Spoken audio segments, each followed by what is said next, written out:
Hi everybody, Martyn the Flicking Feathers again today, tying the storm crow. Nice leggy wet fly for the loch sea trout and salmon, although it does work for the browns as well, and I'm sure a stock rainbow will take it. Definitely worth tying up. As always, I'll put a materials list in the description, along with a link to the Patreon page for anybody that wants to support the channel to get access to the monthly fly tying classes, as well as entering the giveaways for the flies that are tied in the channel. Alternatively, you can like the video, watch it to the end, share it, comment, that all helps the channel. So I've got my hook and my vise. This is a size 8 Kamasan B175. Could probably go as big as a 6 and as small as a 10. And I've run on some black uni 8/0. And I'm just going to tie in my tail, which is some like crimson, dyed crimson cock pheasant tail fibres. Going to get, say, half a dozen. And I'm going to let them be quite long. I want like, say, about a hook length off the back, or a hook like behind the hook, right? So there's your hook length, a wee bit extra for the bend. That's my tie-in. Basically, I mean, you're looking at like the sort of proportions of like an Irish fresh partridge mayfly here, right? Because that's basically what this fly is, but tied in different colours. Cut the waist, the length of the body, and then I'll tie in my rib. Now I'm using oval silver and small, but you could use silver wire, up to you. I'm not sure what the original pattern was, but it will no matter to the fish. I'm just going to tidy up.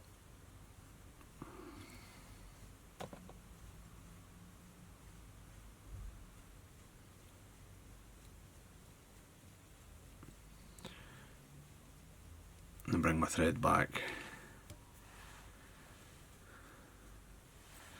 so that I can start my dubbing. And the body is just black seal's fur. I'll just get this dubbed on. Probably do a bit more than that. And I mean, I'm on unwaxed thread here.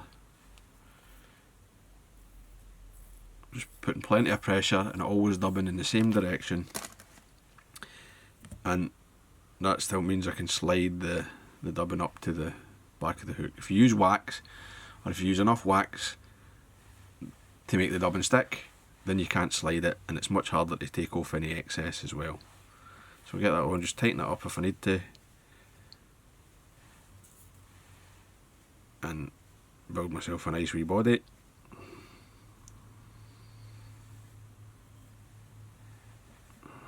I could have just a tiny bit more.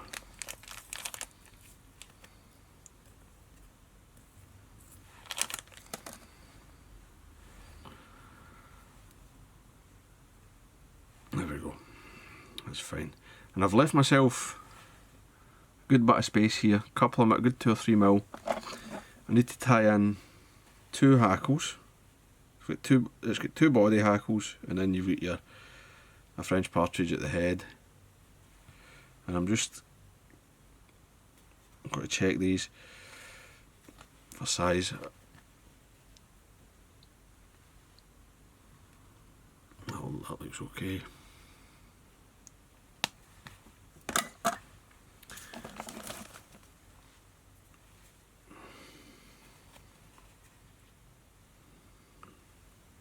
Similar. I'm using Chinese cock necks here. So they're sort of henny cocks, they're a bit softer. These are the good ones for the wet flies. You don't want to go too high in the quality with your hackles for wets, but they still have enough stiffness to support that French partridge. So I'm going to align the tips so the hackles are, although the barb length is about the same, the feathers are different sizes. So the tips are what we need to have lined up. I'll just strip them to the workable part of the smallest feather, which is the black one here. Then, with a good side facing myself, bit of wax first, bit of wax in the thread, and with a good side facing myself, I'll tie these in together.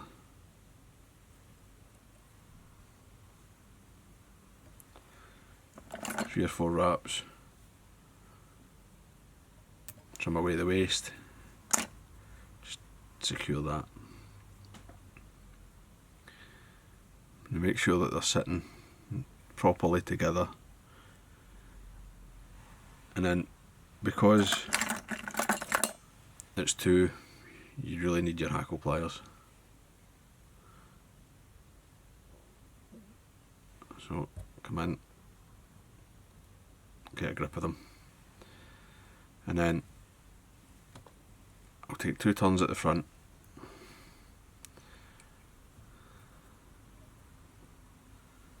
If they're separating, just go back.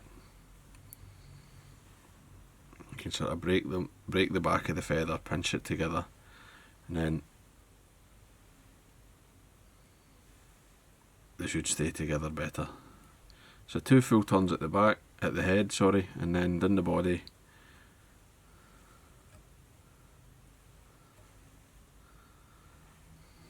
Still they're fighting with these two.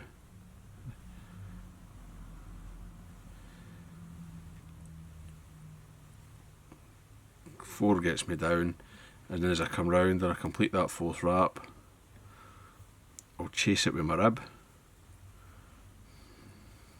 catch it in, nice and tight, and then up the body again.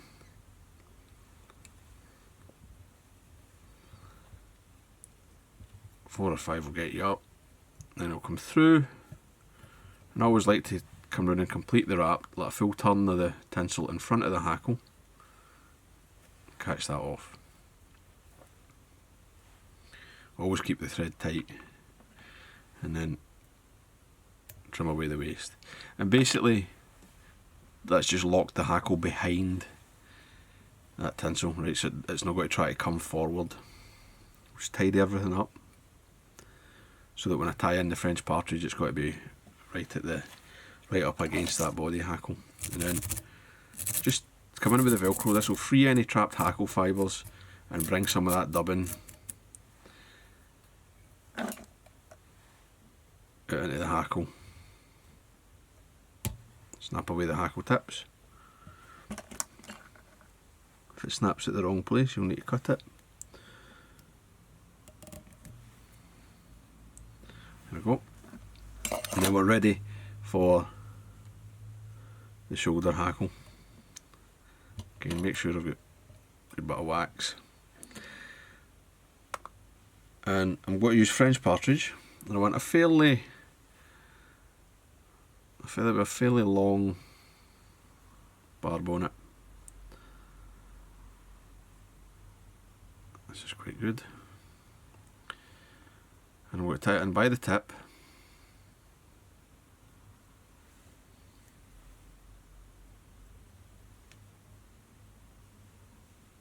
So catch it in, 3 turns down, fold that tip back,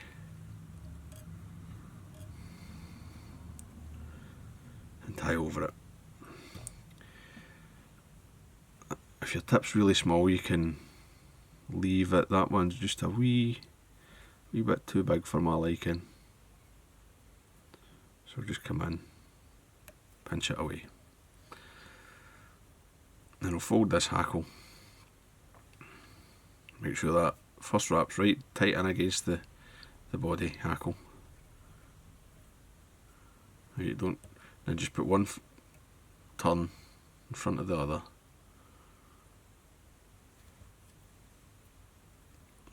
And this, I mean, French partridge, it's a great feather. It's very soft, very mobile in the water, and And it really makes these flies swim, you know, that sort of long leggy effect. I've probably got about enough there. Just cross the feather over the thread, bend it. A couple of wraps, strip that away. Then I'll fold it back. Just bring my thread to the front and tie over. And I want quite a wee, you can get quite a wee neat head. If I just, it's very strong that, so moving my vise, so I'll just trim it away.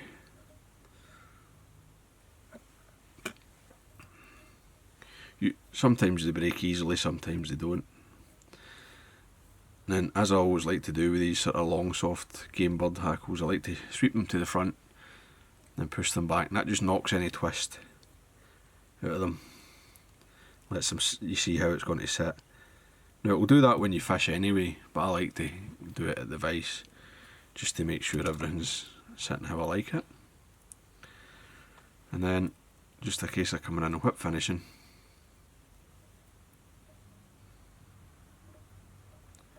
I'll use the whip finish there just to sort of finalise the shape of my head.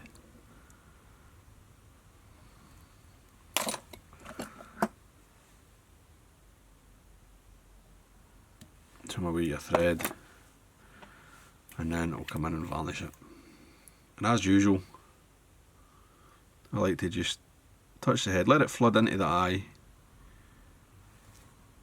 make sure everything's got varnish on it that you want varnish on, all the thread wraps, don't touch the feather. And then a needle or a scrap of wire will clean the eye. And then when that's dry you can give it another coat. But there you go, that's the Storm Crow. A great pattern. You can see there, I hope as I turn it, you can see the way the claret picks up the light, and then you've got the contrast with the dark body and the red tail and the French partridge at the front. It's a cracking fly. So I hope you enjoyed that. If you did, please remember to give me a thumbs up below, and I'll see you for another video.